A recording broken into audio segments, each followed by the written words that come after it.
Um homem considerado um dos mais procurados do Brasil morreu na noite deste sábado num tiroteio com a rota na Praia Grande, gente. Segundo a Polícia Militar, ele era foragido da Justiça, tinha condenação superior a 46 anos de prisão, integrou o crime organizado e participou do mega assalto a uma empresa de transporte de valores em Araçatuba no ano de 2017. O suspeito atirou contra os policiais, atingindo um escudo balístico e foi morto na troca de tiros. Uma pistola de 9mm, munições e documentos suspeitos foram apreendidos e a perícia e as imagens das câmeras corporais agora vão ser analisadas. Carlinha, quem era este ser? Este ser era um integrante do PCC, né? Ele era um procurado da Justiça. E o que acontece? As informações que nós temos é que ele entrou em confronto e acabou, né, sendo alvejado. Esse é o problema. A gente não pode entrar em confronto aí com a polícia, porque aí a polícia tem que agir corretamente. Se está atirando, ela vai atirar contra, porque ela, inclusive, precisa preservar não só a sua vida, como a vida ao lado dos seus companheiros. Mas ele realmente...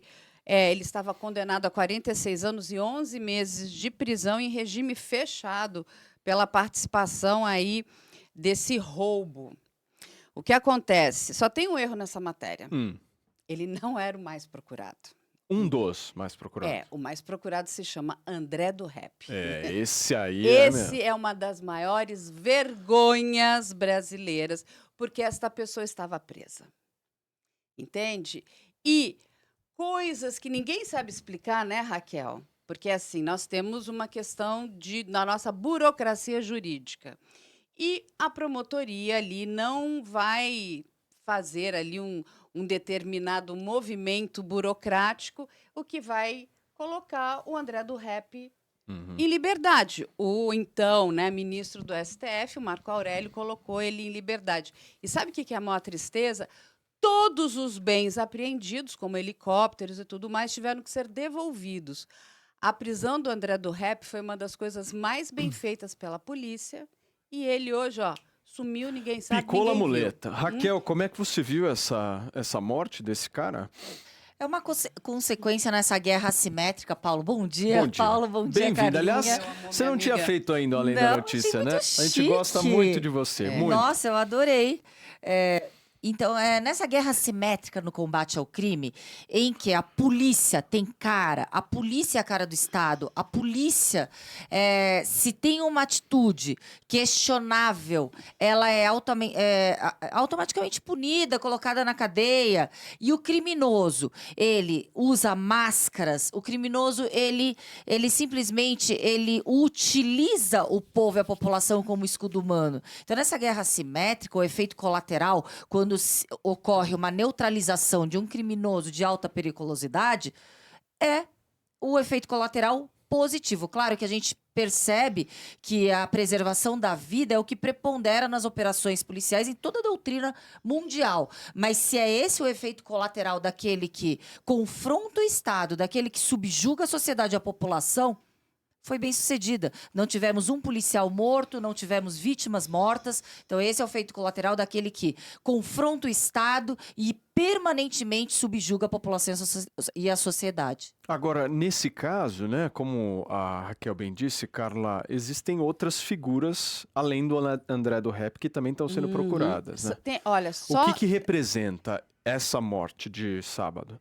Não, na verdade, representa, assim, é uma quebra dentro dessa organização. Eu quero entender as consequências, né? Porque no final das contas, quando você tem uma postura dessa, que eu acho que é a postura mais correta mesmo, retaliação. você tem retaliação. É isso que eu quero entender, como é que vocês estão vendo isso. Dos dois lados, né? Sim. Quando um policial também é morto, acaba tendo retaliação. Exato. E vice-versa. Não sei se vocês viram, na sexta-feira, um policial foi baleado aqui no pescoço, né? Ele estava ali, ele era um policial de Rocan, e ali o criminoso, ele estava sendo, né, parado, ele tinha uma arma escondida, o policial não viu, e vai dar um tiro, ele passa a arma por trás e dá um tiro aqui no pescoço.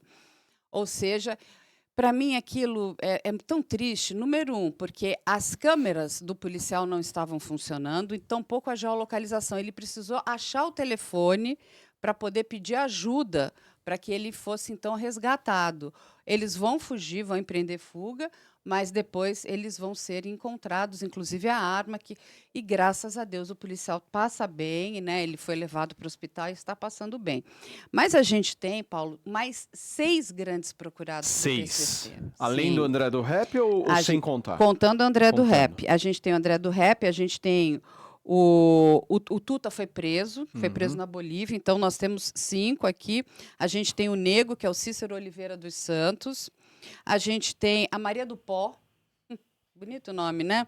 Que é a Sônia Aparecida Rossi, também ligada ao PCC. Nós temos o Wellington Rodrigues de Oliveira, também é liderança, ligado ao PCC. Nós temos aqui o Luiz Marcos Medeiro Marcão, veterano também, foragido.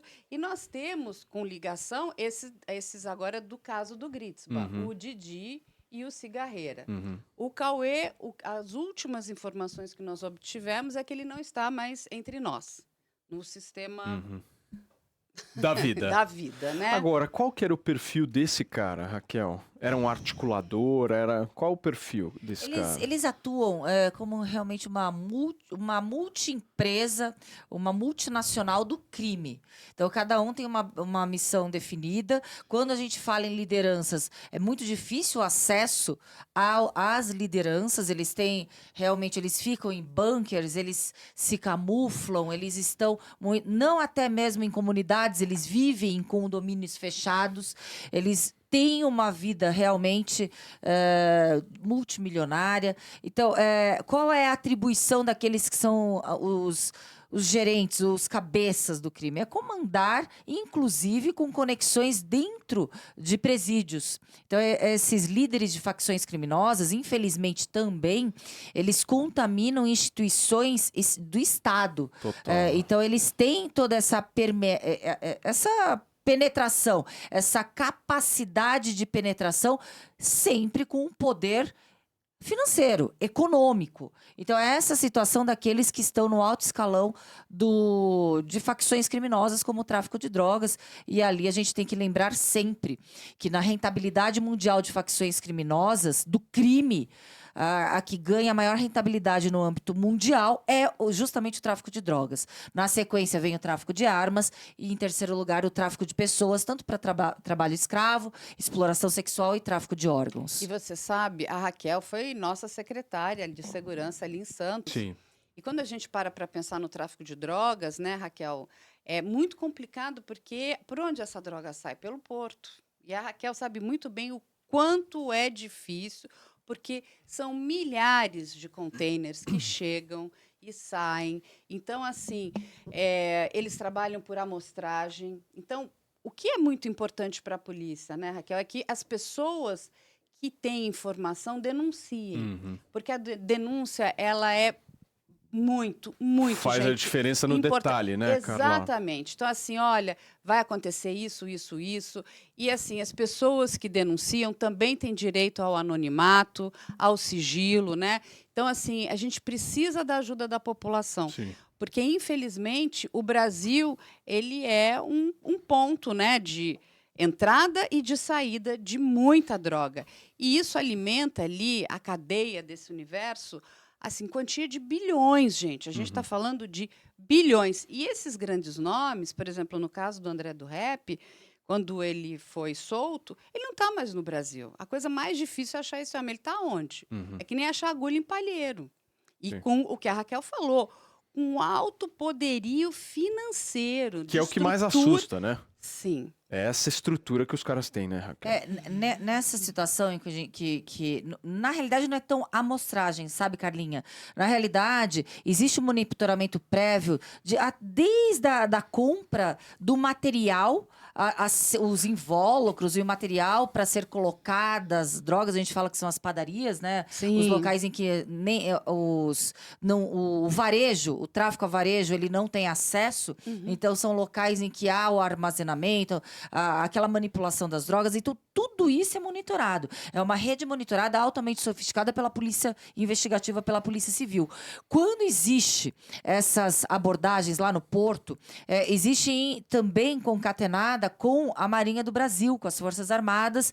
Existe a Polícia Federal. Eu, como secretária de Segurança Municipal, Ali, o meu combate realmente era o combate ao crime que dá a sensação de segurança, que é o crime a varejo para a população, que é o furto de celular, o furto de correntinha. Essas grandes investigações, elas ficam a cargo, sim, da Polícia Federal.